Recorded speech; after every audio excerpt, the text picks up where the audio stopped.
السلام علیکم۔ کہانی گھر میں خوش آمدید۔ آج میں آپ کے لیے ایک مختلف کہانی لے کے آئی ہوں جس کا نام ہے سیل فون۔ تو چلیں شروع کرتے ہیں آج کی کہانی۔ رات کے 10 بج رہے تھے۔ ڈور بیل کی آواز نے گھر کی فضا کو تھر تھرایا تو صوفیہ نے جو قدامت آئینے کے سامنے کھڑی ہونٹوں پر لپسٹک لگا رہی تھی، لپسٹک ڈریسنگ ٹیبل پر رکھی اور اپنا تنقیدی جائزہ لینے کے بعد کمرے سے نکل کر دروازے کی طرف بڑھ گئی۔ وہ جانتی تھی کہ اس وقت کون آیا ہوگا۔ کچھ دیر قبل ہی اس کا شوہر ایرک ڈنر کرنے کے بعد نیو یارک کے لیے روانہ ہو گیا تھا اور اس کی واپسی 2 دن کے بعد ہونی تھی۔ کون؟ دروازہ کھولنے سے پہلے صوفیہ نے پوچھا۔ میں ہوں، میک۔ دوسری طرف سے بولنے والے کی آواز سن کر صوفیہ کے چہرے پر اطمینان کے سائے لہرا گئے۔ وہ زیر لب مسکرائی اور اس نے دروازہ کھول دیا۔ اس کے سامنے ایک دراز قد نوجوان کھڑا تھا جس کے لبوں پر مسکراہٹ کھیل رہی تھی۔ میک، صوفیہ کی خوشی دید نہیں تھی۔ اندر آ جاؤ، باہر کیوں کھڑے ہو؟ میک اندر آ گیا۔ وہ 30 سال کا ایک خوبرو نوجوان تھا۔ آنکھوں میں گہری چمک تھی۔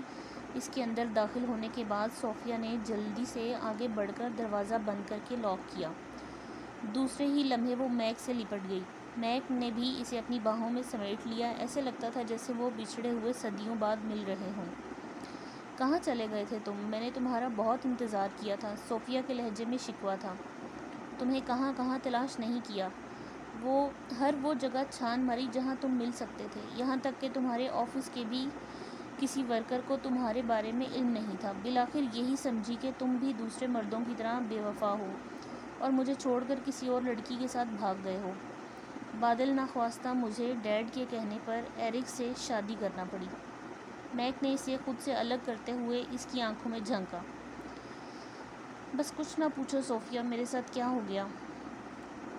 میں چوری کے الزام میں جیل چلا گیا تھا۔ 1 سال کی سزا ہو گئی تھی۔ 1 ہفتے پہلے ہی ناکافی ثبوت کی بنا پر عدالت نے مجھے باعزت بری کر دیا۔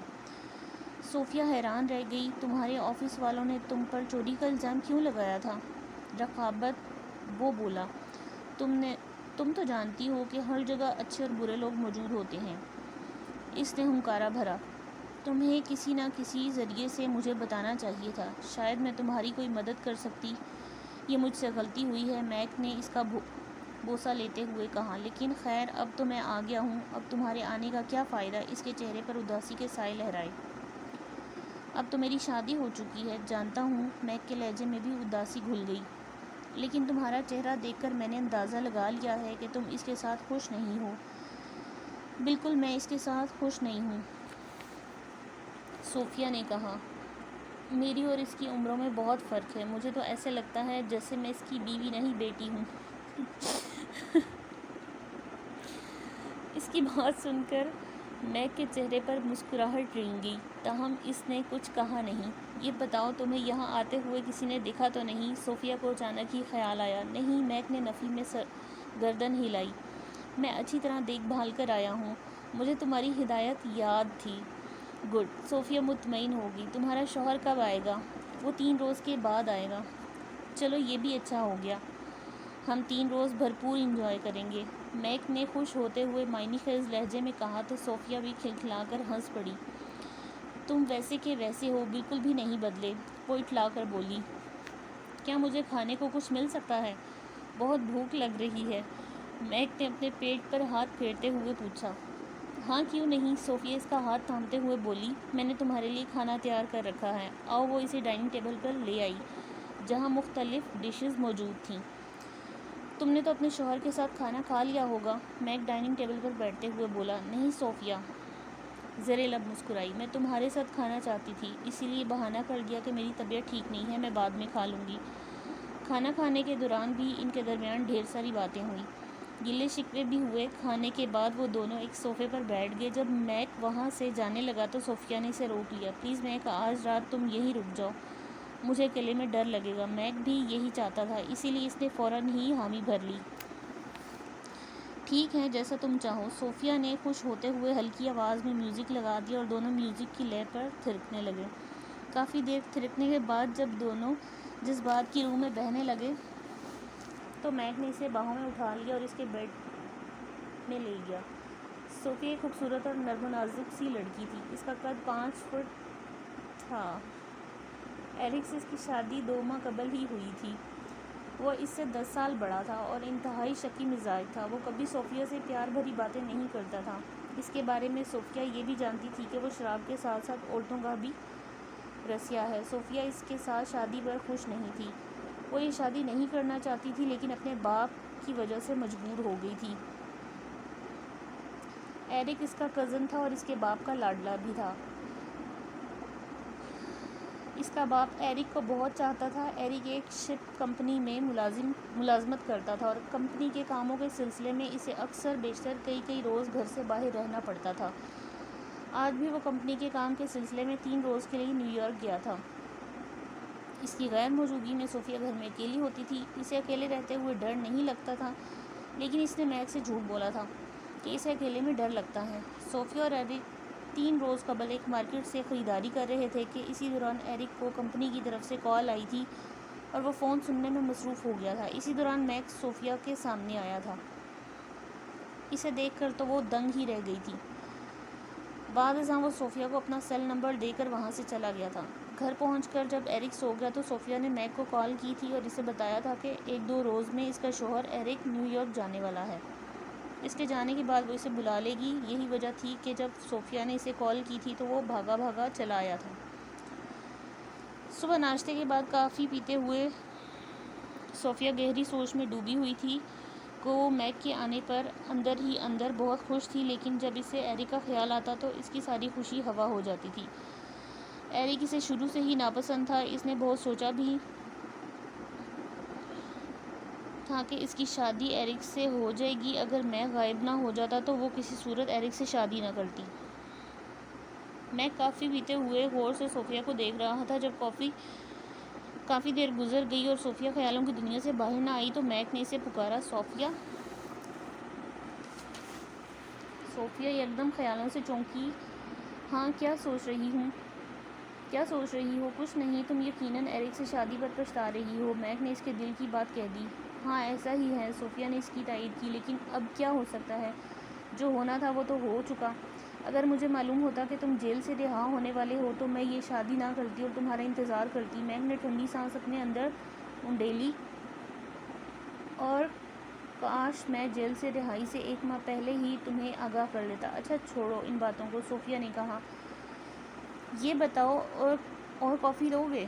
نہیں شکریہ، میں برتن کچن میں رکھ دوں۔ صوفیہ برتن سمیٹنے میں مصروف ہو گئی جبکہ میک نے ٹی وی لگا لیا اور ساتھ میں سگریٹ سلگا کر آرام سے صوفے پر بیٹھ گیا۔ اسے فٹ بال میچ بہت پسند تھا، اس لیے وہ سگریٹ کی کش لینے کے ساتھ ساتھ فٹ بال میچ کا مزہ لینے لگا۔ ساتھ ہی صوفیہ کے بارے میں سوچ رہا تھا۔ اسے صوفیہ سے اب بھی بے حد محبت تھی۔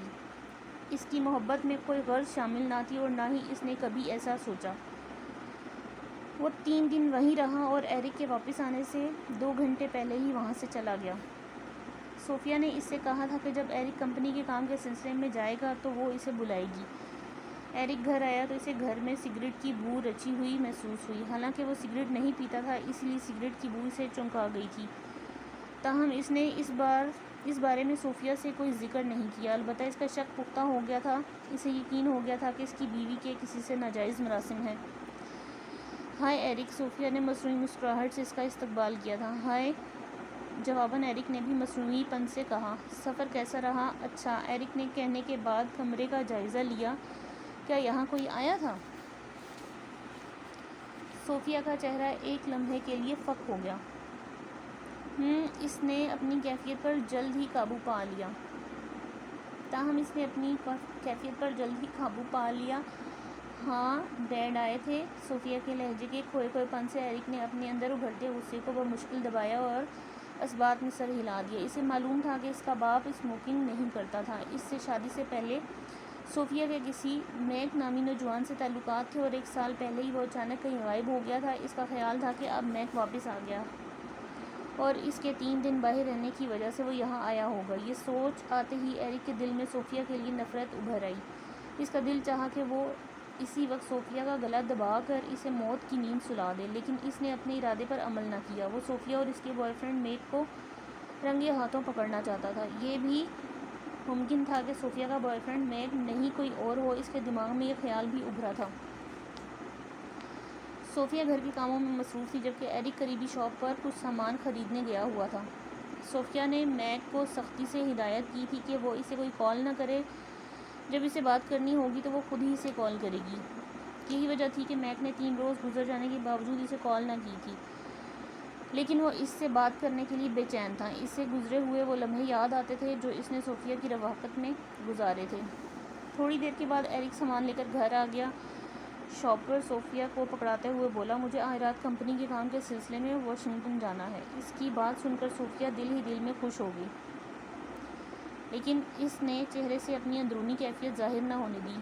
بولی، کتنے دنوں کے لیے جا رہے ہو؟ شاید 1 ہفتہ لگے۔ وہ صوفیہ کے چہرے کو بغور دیکھتے ہوئے بولا، 1 ہفتہ؟ وہ مصنوعی حیرت سے بولی۔ پھر اس نے ملتجیانہ لہجہ اختیار کیا، پھر مجھے بھی اپنے ساتھ لے جاتے، میں یہاں اکیلی کیا کروں گی؟ ایرک کو اس کے مصنوعی پن پر بے حد غصہ آیا، تاہم خود پر قابو پاتے ہوئے بولا، نہیں، میں تمہیں نہیں لے جا سکتا، میرے ساتھ کمپنی کے 4-5 ورکرز بھی ہیں۔ چلو ٹھیک ہے۔ ایرک گھر سے رات 10 بجے روانہ ہو گیا۔ جانے سے پہلے وہ ڈپلیکیٹ چابی اٹھانا نہیں بھولا تھا۔ اس کے جانے کے کچھ دیر بعد صوفیہ نے میک کو کال کر کے بلا لیا۔ میک نے آنے میں دیر نہیں لگائی۔ جیسے ہی وہ آیا تو صوفیہ اس سے لپٹ گئی اور خوشی سے معمور لہجے میں بولی، میک، ایرک اس بار 1 ہفتے کے لیے گیا ہے، یہ تو بہت زیادہ خوشی کی بات ہے۔ میک بھی یہ اطلاع سن کر خوش ہو گیا، لیکن صوفیہ، ہم کب تک اس طرح چھپ چھپ کر ملتے رہیں گے؟ تم صحیح کہہ رہے ہو۔ صوفیہ نے ہونٹ بھینچے، لیکن ہم کر بھی کیا سکتے ہیں؟ تم ایرک سے ڈائیورس لے لو، میک نے اسے مشورہ دیا، اس کے بعد ہم دونوں شادی کر لیں گے۔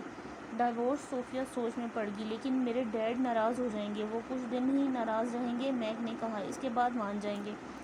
ٹھیک ہے، میں سوچتی ہوں۔ وہ دونوں صوفے پر بیٹھے باتیں ہی کر رہے تھے، اچانک بیرونی دروازہ دھڑ سے کھلا اور ایرک اندر داخل ہوا۔ اس کا چہرہ غصے کی شدت سے سرخ ہو رہا تھا۔ اسے دیکھ کر وہ دونوں ہی گھبرا گئے۔ میک نے وہاں سے بھاگنے کی کوشش کی، لیکن ایرک نے اسے دبوچ لیا۔ وہ میک سے قدرے طاقتور اور لہیم شہیم تھا، اس لیے اس نے میک کی کوشش ناکام بنا دی۔ ایرک نے اسے فرش پر گرا دیا تھا اور اس کے سینے پر سوار ہو کر وہ اس کا گلا دبا رہا تھا۔ میک کے حلق سے خرخراہٹیں نکل رہی تھیں، بچاؤ، میں صوفہ۔ میک اسے مدد کے لیے پکار رہا تھا۔ صوفیہ کی سمجھ میں کچھ نہیں آ رہا تھا کہ وہ کیا کرے۔ اس کے وہم و گمان میں بھی نہ تھا کہ ایرک اچانک واپس آ سکتا ہے۔ شاید اسے صوفیہ کے میک سے تعلقات کی بھنک پڑ گئی تھی، اسی لیے وہ انہیں رنگے ہاتھوں پکڑنے کے لیے واپس آیا تھا۔ تبھی وہ چلائی، ایرک، اسے چھوڑ دو، پلیز اسے چھوڑ دو، لیکن ایرک پر تو جیسے جنون طاری تھا۔ اس نے صوفیہ کی بات سنی انسنی کر دی اور میک کا گلا مسلسل دبایا جا رہا تھا۔ میک کی حالت خستہ ہو رہی تھی، اس کی آنکھیں باہر کو ابل رہی تھیں، کسی بھی لمحے اس کی سانس کی ڈور ٹوٹ سکتی تھی۔ تبھی صوفیہ کو کچھ سجائی نہ دیا تو اس نے قریب پڑی شراب کی بوتل اٹھا کر ایرک کے سر پر دے ماری۔ بوتل ایرک کے سر پر لگتے ہی ٹوٹ گئی اور ایرک کربناک چیخ مار کر ایک سائڈ پر گر گیا۔ اس کے سر سے خون نکل کر فرش پر پھیل رہا تھا، وہ بے حس و حرکت پڑا تھا۔ صوفیہ نے ٹوٹی بوتل فرش پر پھینکی اور دوڑ کر میک کے پاس پہنچ گئی، جو اپنے گلے کو پکڑ کر بری طرح سے کھانس رہا تھا۔ تم ٹھیک ہو میک؟ ہاں، میں ٹھیک ہوں۔ صوفیہ نے ایرک کی طرف دیکھا اور بدستور بے حس و حرکت پڑا تھا۔ اس کا دل زور زور سے دھڑک رہا تھا۔ نہ جانے سے کیا ہوا تھا کہ اس نے میک کو بچانے کی خاطر ایرک کے سر پر بوتل مار دی تھی۔ چند لمحوں کے بعد میک اٹھ بیٹھا، اب اس کی حالت قدرے سنبھل گئی تھی۔ اگر تم بروقت ایرک کے سر پر بوتل نہ مارتی تو آج اس نے مجھے دوسری دنیا میں بھیج کر دم لینا تھا، میک نے ایرک کا جائزہ لیتے ہوئے کہا۔ اب کیا ہو گیا؟ صوفیہ فکر مندی سے بولی، ایرک نے ہم دونوں کو رنگے ہاتھوں پکڑ لیا ہے۔ یہ ہمارے تعلقات کے بارے میں ڈیڈ کو بتا دے گا اور ڈیڈ مجھے کبھی معاف نہیں کریں گے۔ میرا خیال ہے ایرک مر چکا ہے۔ میک نے اس کی بات کا جواب دینے کے بجائے ایرک کا بغور جائزہ لیتے ہوئے کہا تو صوفیہ بے اختیار اچھل پڑی۔ کیا کہہ رہے ہو میک؟ میک نے جواب دینے کے بجائے گھبراتے ہوئے ایرک کی نبض چیک کی، پھر اسے لگا جیسے اس کی نبض رک سی گئی ہے۔ وہ افسوس بھرے لہجے میں بولا، صوفیہ، ایرک مر چکا ہے شاید۔ صوفیہ نے خوف کی شدت سے اپنے منہ پر ہاتھ رکھ دیا کہ مبادا اس کے منہ سے چیخ نکل جائے۔ اس کی آنکھیں پھیل گئیں۔ اوہ لو، یہ کیسے ہو گیا صوفیہ؟ وہ مشکل ہی بول پائی۔ جو ہونا تھا وہ ہو چکا ہے، میک نے کہا۔ ہمیں جلد از جلد لاش کو ٹھکانے لگانا ہوگا، ورنہ ہم دونوں ہی ایرک کے قتل کے الزام میں پکڑے جا سکتے ہیں۔ ہم اس کی لاش کیسے ٹھکانے لگائیں گے؟ ہم اسے گاڑی میں ڈال کر سمندر میں پھینک آئیں گے، میک نے پرسوچ لہجے میں کہا۔ کسی کو پتہ ہی نہیں چلے گا کہ ایرک کہاں چلا گیا۔ اس رات ہی صوفیہ اور میک ایرک کی لاش کو ایک بوری میں بند کر کے گاڑی میں ڈال کر سمندر کی طرف لے گئے۔ سمندر میں بوری کو پھینکنے کے بعد وہ واپس آ گئے۔ میک مطمئن تھا کہ اس کے ایرک سے جان چھوٹ گئی ہے، اب وہ صوفیہ سے شادی کر سکتا ہے، لیکن نہ جانے کیوں صوفیہ کو دھڑکا لگا ہوا تھا کہ کہیں وہ دونوں پکڑے ہی نہ جائیں۔ گھر آتے ہی اس نے وہ بوتل کچرے میں پھینک دی جس سے اس نے ایرک کے سر پر وار کیا تھا۔ وہ کوئی ایسا ثبوت نہیں چھوڑنا چاہتی تھی جس سے ایرک کے قتل کا الزام ثابت ہو سکے۔ پہل اس کے ذہن میں یہ سوال بھی پیدا ہوا تھا کہ جب ہمسائے اور اس کے ڈیڈ ایرک کی گمشدگی کے بارے میں پوچھیں گے تو وہ انہیں کیا جواب دے گی۔ فوری طور پر اسے کوئی بہانہ نہیں سوجھ رہا تھا، اس لیے اس نے سوچا کہ وہ کل میک سے اس بارے میں ڈسکس کرے گی۔ رات کا دوسرا پہر تھا جب میک اور صوفیہ گہری نیند سے سو رہے تھے۔ دفعتاً بیرونی دروازہ زور زور سے دھڑدھڑا گیا تو سب سے پہلے میک کی آنکھ کھل گئی۔ اس نے کروٹ بدل کر نائٹ بلب کی روشنی میں صوفیہ کو دیکھا تو گہری نیند میں تھی۔ کون ہو سکتا ہے اس وقت؟ میک بڑبڑایا، پھر اس نے صوفیہ کو جگایا۔ صوفیہ کیا بات ہے میک؟ صوفیہ نے نیند کے عالم میں کہا۔ باہر کوئی آیا ہے، میک نے اطلاع دی تو صوفیہ کی نیند یکدم غائب ہو گئی اور وہ اٹھ کر بیٹھ گئی۔ کون ہو سکتا ہے؟ مجھے کیا پتا، میک نے کندھے اچکائے۔ تبھی دروازہ ایک بار پھر دھڑدھڑایا۔ اوہ، کہیں ایرک تو نہیں آ گیا؟ صوفیہ نے خوف بھرے لہجے میں کہا۔ کیا کہہ رہی ہو صوفیہ؟ میک نے کہا۔ وہ مر چکا ہے اور ہم نے اپنے ہاتھوں سے اس کی لاش سمندر میں پھینکی ہے۔